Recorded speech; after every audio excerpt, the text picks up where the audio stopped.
put a lot of thought into it. I know we have. I'd also say I believe like a lot of really good players, he's a lot more than just a running back, and I think he's a perfect player for the way Kyle and our offensive staff does things. I think he brings a lot more than just running back skills. He's an incredibly accomplished receiver. He's got tremendous feel.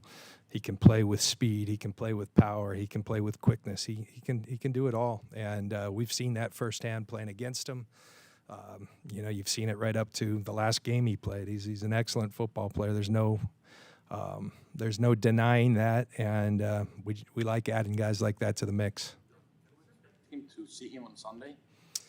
That I just got, brought him in here, got his cleats, got his helmet. I just got off a plane, passed a physical. It's a tall order, right? And we're going to do what's right by Christian, what's right by our team. I do think that's a tall order, but, we'll see how much we can accelerate this. He's asking to. Like he said, you guys will talk to him later. Like, this is just a road game. I've practiced twice this week. I got on a plane. I came out here. I'll leave that to the coaches and whatnot to get Christian up to speed. But, I do think it's a tall order, and we sure love to have him. But it's a lot to ask. So we'll make a very thought-out decision on that as well. Go ahead. Well, I think that will be a coaching decision. We do a lot before the ball's even snapped, so I think there's a lot of layers to that. But a lot of different factors. But I think first and foremost, physically, are you in position? He's scrambling out there to want to get into practice, and you take him to the side. You say, let's make sure we warm up, and let's take this thing step by step. And but every game is so important, so you battle all these things, and you just got to let the right people weigh in and make a good decision for Christian's best interest and for ours as a team. Part of this, he just can't go to the Rams. Just can't let him go to the Rams. I'm glad he's not there. And that's always an interesting question, because I always say, hey guys, it's about us.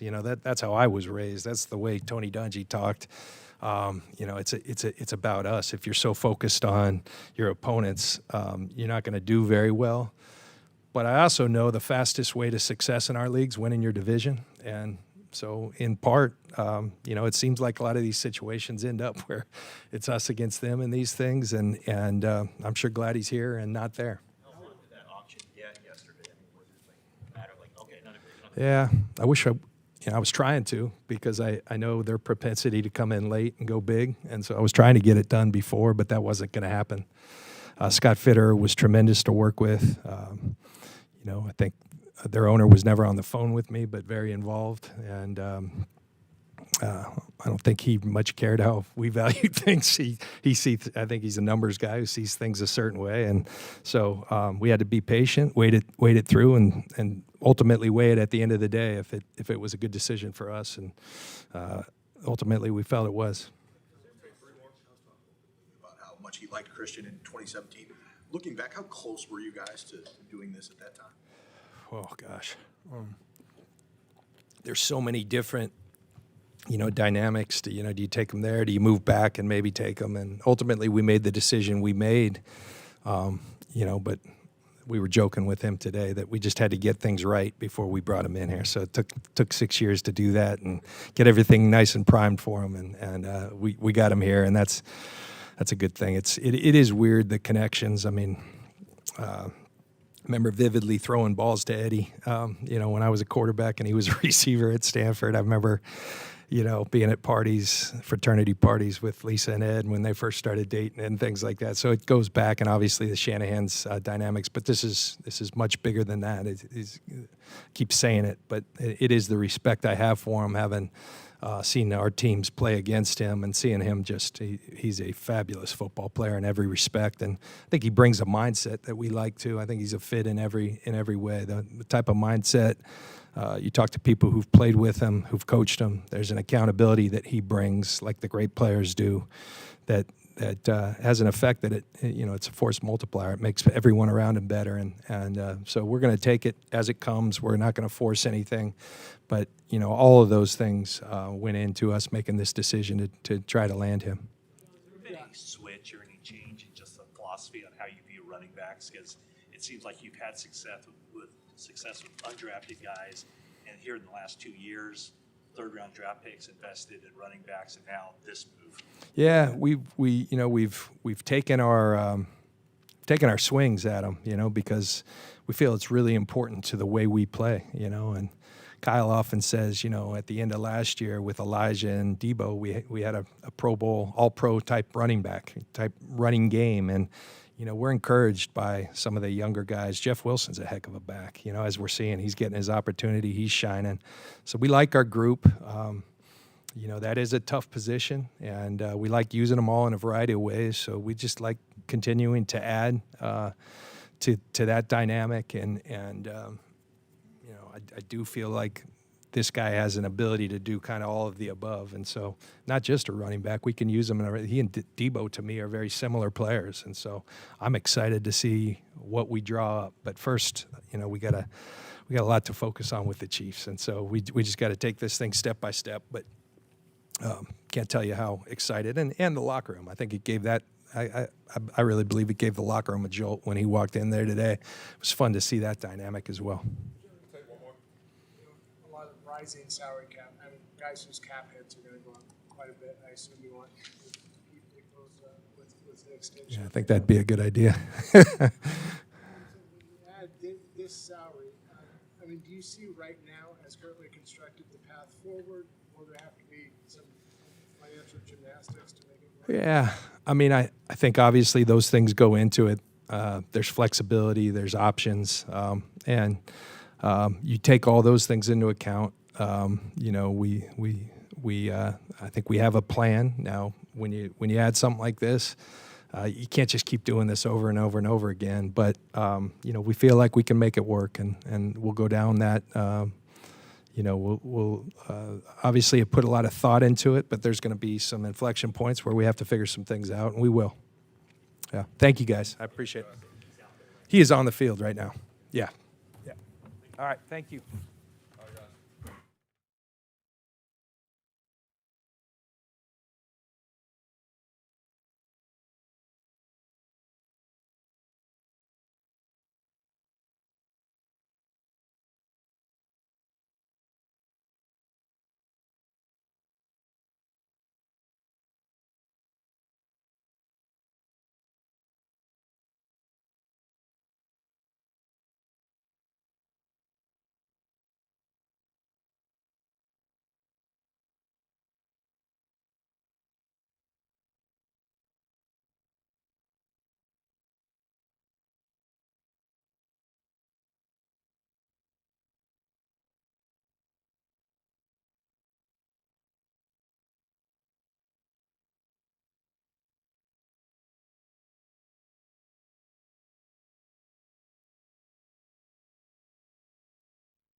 Friday is supposed to be my relaxing day with you guys. Usually like 4 here.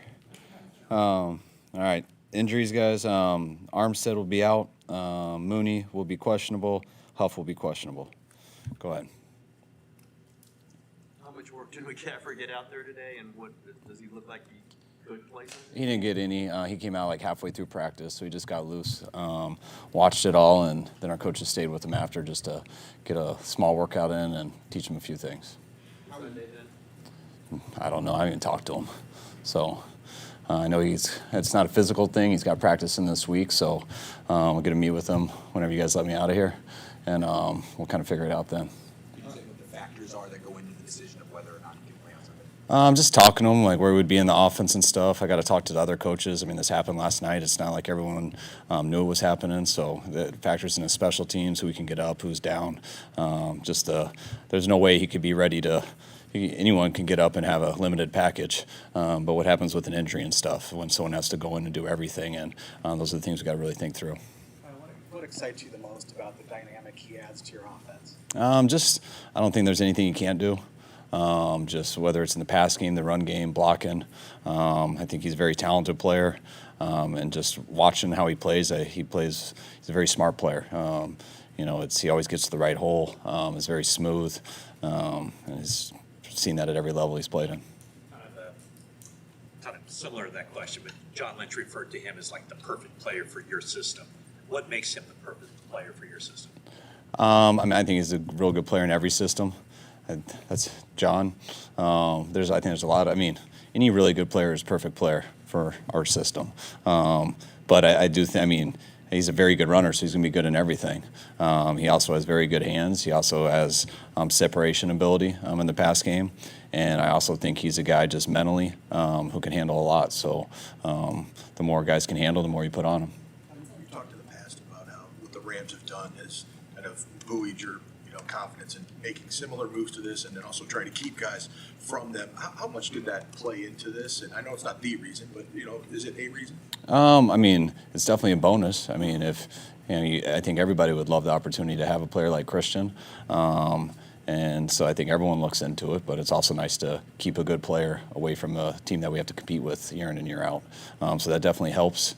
I think it's not just the Rams, but watching a number of teams over the years since we've been here, just make trades and stuff, and some work, some don't.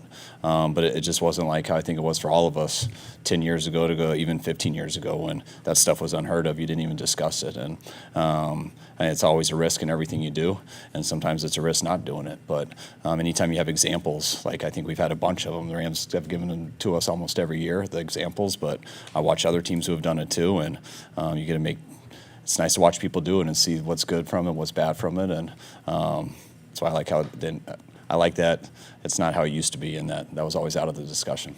John said that his first conversation with Scott Fitterer about Christian was in West Virginia. Do you remember your first conversation with John when it became kind of put on your radar like this is a possibility? We've mentioned it to each other since probably any of you guys heard about it. Anytime you get close to the trade deadline, I think just media-wise and stuff, there's always 5 names or whatever that come up. So when always that happens, and every friend calls me right away or texts me, or my wife says right away, hey, this guy's available, you got to go get him. You never take it that seriously because it rarely happens. But you hear it all and you kind of just soak it in, and then sometimes it gets realer as it gets closer. And I'd say it was here in just the last, and we talked about it just 3 weeks ago, but I'd say in the last couple of days we started realizing, trying to see a vision where we thought it made sense and thought it was the right thing to do. And so we got a little bit more aggressive as it went, and then John was able to finish it off. Talk to Bobby Turner about Christian, just to get his opinion of him. I randomly ask guys. They don't really know why I'm asking. It's kind of casual. It's not like an awkward go close the door and ask him. That'd be obvious, but it's, you still like him? Because I know he did in college. What'd you think of him when we played him a couple weeks ago? Just things like that. How do you compare him to people? And then today a lot of them came up to me and understood why I was asking them things. Someone during the season can be tricky, but you did it 3 years ago with Mosley, and you thought that he had helped you get where you wanted to go. Is this similar to that? Sanders, yeah. It's all right. Hey, I do that all the time. I think, it all depends on the player. Emmanuel came in and like we hoped, like he looked on tape. I mean, he was talented, but he was such a pro in terms of he picked things up fast. If you've played in this league, you can relate to almost everything wherever you go. You got to figure out what people call it. Then you got to understand, like, even though it might be the same play, we call it something different. Do they view it a different way, or they coach it in a different way? Those are the things you got to figure out. And Emmanuel is awesome. He figured it out in a week, and then helped a lot of the other young guys figure it out better who had been here for a while. And I think Christian will be very similar in that way. You mentioned that you don't do this deal unless you have faith in your roster. I'm assuming that's to win the Super Bowl. Was there, even before Christian's name came up, or even while were you guys thinking maybe you're one piece away from being a Super Bowl favorite? No, I don't look at it all that way. I think we got enough players in our building and enough talent that we got a chance. Like I think a number of teams in this league do. I think when you have a chance and things come up, you'd always love to help that chance go up. And when you got a player like Christian, who I believe is a very good player, I think it gives us a much better chance to add him to a group of good players. It helps you overcome maybe some bad things that could happen as you go along that stretch. But I never really look at it as one player away. I think we're a team that has a chance to be real good, but we're not there yet. I think not just our record showing that, but we got to play a lot better ball. And bringing Christian here is definitely not the only thing we're missing. We got to play to our complete ability, which we're not there yet in all three phases. I think when we made this trade, similarly, last time we were 6-0. I felt better about where we were at. We still had to get better, but I still think we have that type of team that's got the talent and stuff like that. But we got to improve as we go, and if we do that, and on top of it, you add a better player, it makes things, gives you a much better chance. But I don't think this is something we would look into if we just thought it was just this year. I think Christian, with his contract and stuff, is going to be around here for a little bit, and it's not just a one-year rental. Your dad coached Christian's dad. Now you're coaching Christian. What's the emotional viewpoint for you of this trade? Not much. I love his parents. I know Ed and Lisa very well. Knew him well growing up. Didn't know Christian very well. He was so much younger than me. I knew him and his brothers were a problem for my sister. I used to babysit him a lot. But it's been cool just to hear about him back at home and stuff, talking to people from that area, always hearing about the McCaffrey boys. It was just one after another, winning state championships for the football team. And me never really realizing how good they were going to be, but then watching Christian at Stanford and being like, wow, what everyone said was true, and then watching him in the NFL. And the first thing I told Christian was that this was our plan all along. I think that's why we wanted to build a D-line and build our defense right away, and we knew we'd get him 5.5 years later. So that's why we shouldn't apologize for missing him then. How close were you to taking him back then? Not very close. It was definitely something that wasn't about him. It was just how we saw the time to build our team, and we were pretty set with our vision of trying to do it defensively at that time. You gave up a lot to get him, and you're going to pay him a lot of money. And he's probably a middle-aged running back who has had some recent injuries. How old is he? Not 40. 26. All right. He's in his sixth season, so. All right. 5.5. I don't know if he's going to play 11 years, but okay. Do you view this as any sort of a gamble? Yeah, I view everything you do as a gamble. I view making trades as a gamble. I view not making trades as a gamble. All depends if you can tell me what's going to happen in the future. If we would have got a guy as good as Christian with that second-round pick, third-round pick, and fourth-round pick, and fifth-round pick the following year, I'd say, man, what were we doing? But we're never going to know who we would have taken. For every really good pick, there's also not a good one. And what I do like doing is knowing that you're getting the right type of football player who's extremely talented, who is wired the right way. I think, I talk about guys like Bosa, who I feel like have been training for this moment since they were 3 years old. And everything they've done, what they put in their body, how they approach their life was to get to these moments. And I see Christian similar to that. And everything you do in this business is a gamble. But if you're going to gamble, I want to, first of all, do it with talent. And I want to do it with character. And when I mean football character.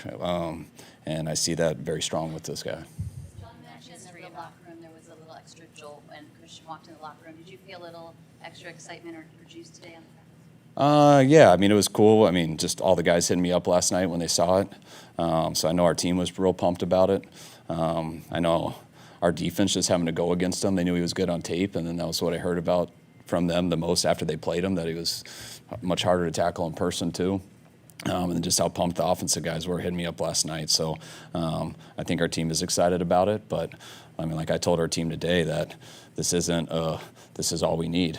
We need the guys in our room to get as good as they can and to be hard on themselves every single day, because we got to win some games. And if we do, I know we got a guy that's come here who can really help us.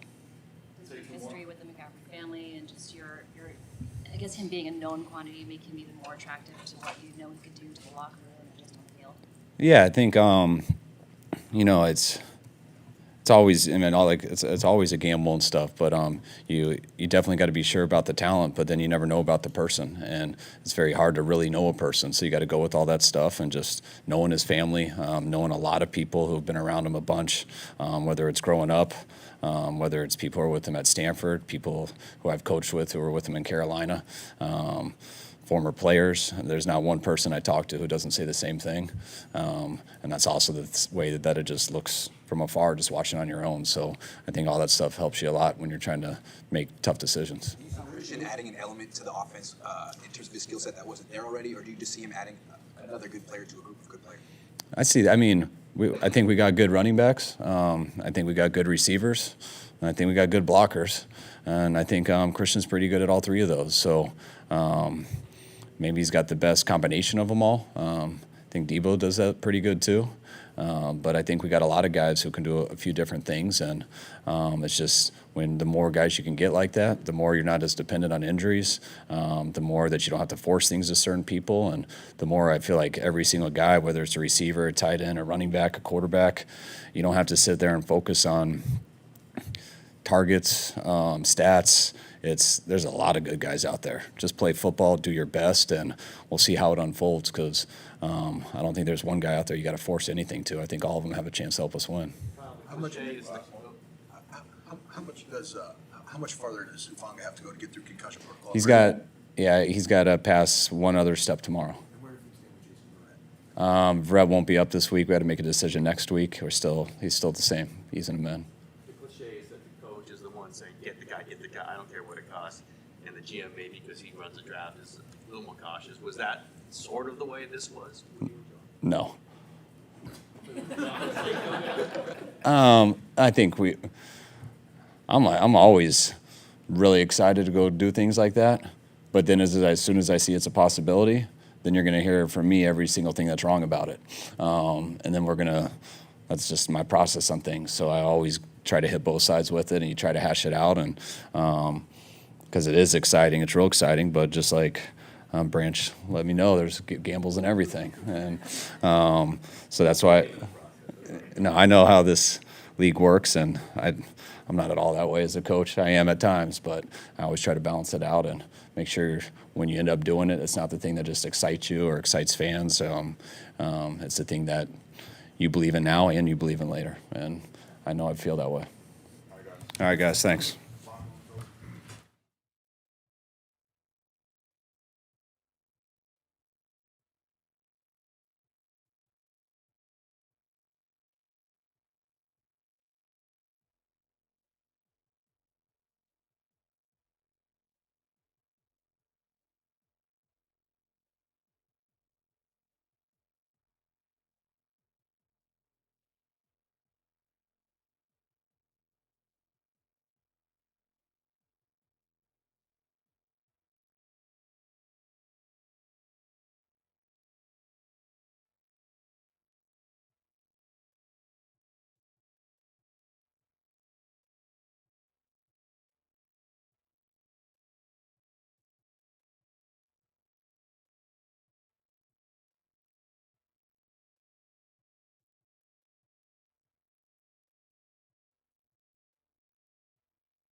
How you guys doing?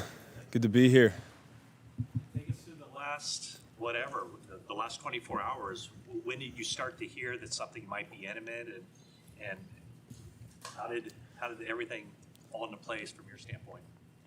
Yeah, so it's obviously been in the air for a little bit. Try not to pay attention to it. I was kind of head down, trying to focus on the task at hand. And started to get a little bit more serious, and then obviously I don't have a whole lot of control, so I let my agent and Scott Fitterer, who is one of the best that I've been around as far as handles everything so well. They were just very upfront with me and told me it's probably going to happen. I didn't know who to. Once again, I was just trusting God with the whole process, and I got to say couldn't be more fired up to be here though. So. Thank you, everyone, for welcoming me. I want to also just thank everybody in Carolina. I don't know if I'll get another chance to do that. So it's, the whole thing happens fast. But I just want to thank everybody there. I have a home there and a lot of respect for everybody there, and thank my teammates and coaches. I didn't get to say bye to them, so they know I love them. But proud and happy to be a 49er. When those rumors start developing and you hear a little bit of that, how much in your head, even though you don't have control, are you thinking there's destinations I would really like to go to, and where did the Niners kind of sit in that? Well, I've obviously watched them for a long time. In my opinion, the best run game and one of the most explosive offenses in the league. And I think you just go down the roster and you look at all the guys. I think that's the thing I'm most excited about, just getting in the locker room, getting to meet the guys. But how could you not want to play here, as an offensive weapon? I'm extremely fired up. Obviously, I have a little bit of a history with Coach Shanahan, and can't express how happy I am to be here. A little bit more of a recent history with some of those defensive guys, and you went up and met them in the locker room. So what's that kind of like, just also within 2 weeks, you're giving them tips on how they actually can tackle you? Yeah, well, it goes both ways. It's one of the best defenses I've ever faced, and I'm happy to be on the right side of things now. The factors would be that would determine whether you're ready to play this Sunday? That would have to be, coach's decision, preparing to be ready and ready to roll, but that's, not my decision.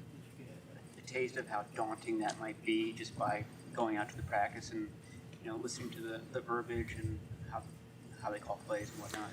Yeah, the good thing about the game being on Sunday is that you still have 2 days. So, you can process a lot in 2 days and figure out a lot in a short amount of time and hopefully be ready to go. But, once again, I'll leave that up to them. But just my job to learn as much as humanly possible in the next 2 days and get ready to play a football game.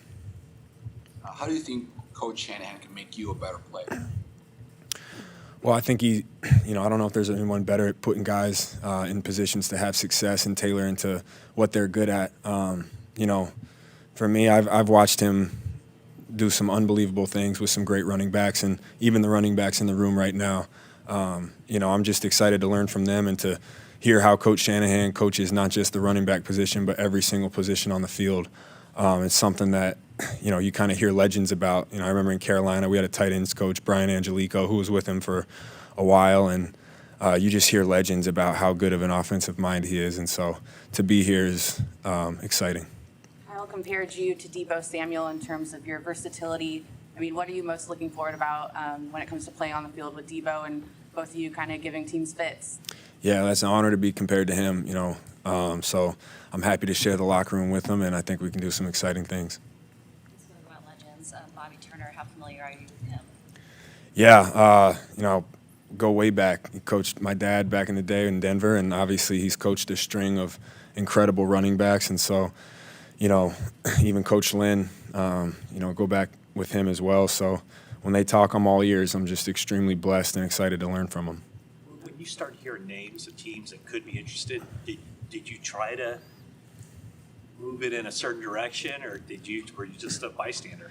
Just a bystander. You don't have a lot of control. So for me, I was just kind of, hey, wherever I go is what's meant to be. And but I found out probably 5 seconds before you guys found out, and I was ecstatic. Yeah, I was extremely excited and happy to be here.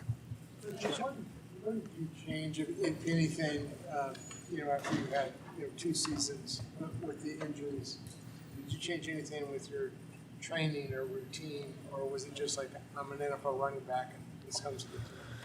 Yeah, I think you're always adapting. Every offseason, whether you have clean season or not, it's a constant change in figuring out what's the best thing to do. And so I made some tweaks here and there, talked with some different guys, and it'd be a long laundry list of things. But I think every year I've made certain changes, and at the end of the day, it's an ongoing process. Every day you wake up and you kind of do a test to see how you feel, and whatever you need, you go get done. And that's how I approach it, taking it one day at a time. All just happened, and you have 3 years of contract, whatever you have left. But in your mind, with 49ers, have you had a discussion about whether this is definitely a long-term situation with you and the 49ers? I got here, found out last night at like 11:30. Got on a plane at 8 and practiced today. So I'm trying to get the playbook down. That's the only thing I'm focused on. Going to help this team win a lot of football games, hopefully, and that's where my mind is. Your dad played here and in Denver for Coach Shanahan. Now you play here for Coach Shanahan. And you're coming back to Stanford area. What's the emotional impact for you and your family for this trade? Yeah, it's special. You try to stay, as business as you can and one step at a time. But it is special. Even just being back in the Bay Area where I've had so many great memories, going back to Stanford. Having friends who are still here and knowing a lot of the guys in the locker room already. It all comes full circle, and yeah, it's special, and I'm lucky and proud to be here. You started that playbook crash course on the plane already today? No, I think I had to pass the physical first, and then I get the playbook. So I passed. Feel as good physically now as you did in 19 and 20? I feel great. What was it like to be on a team yesterday and then on a new team today with an entirely new outlook on the season? It's a weird feeling. Yeah, it's a weird feeling. I don't know if you can prepare for it, but I'm here now, and once again, it'll all come. It's gonna be some new things here and there, but like I said, I'm extremely blessed to be here, and I'll get more comfortable every day, and definitely a different thing. But that's this game. That's the NFL. Small sample size, but a couple guys that have come in here mid-season have talked about how special the locker room is. What have you noticed so far? Yeah, it's amazing already. You can get a feel of the guys already, and everyone's been so cool to me. Coming up, saying hi, introducing themselves. Like I said, I'm happy to be here. Happy to be in the room with the running backs, with some great players. Share the locker room with some guys that I've studied over the years and watched tape on, and it's a surreal moment for me. And like I said, I haven't done a whole lot of processing of it yet. Just being right off the plane and having everything thrown at me at once, but. I'm lucky. I'm proud to be here, and can't wait to get to work. All right. Thank you, guys. Thanks, guys. Appreciate it. We actually have something going on in